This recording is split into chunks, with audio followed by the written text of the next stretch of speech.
That's just his little area for when he needs a little time out. But he's not going to have time out right now. He's playing with Rocco. Rocco laid down specifically for him, came over and laid down on the ground for him. He loves puppies, loves to lick them.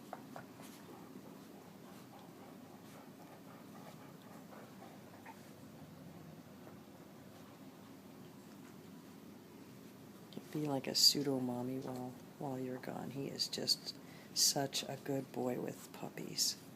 Look at that, isn't that sweet?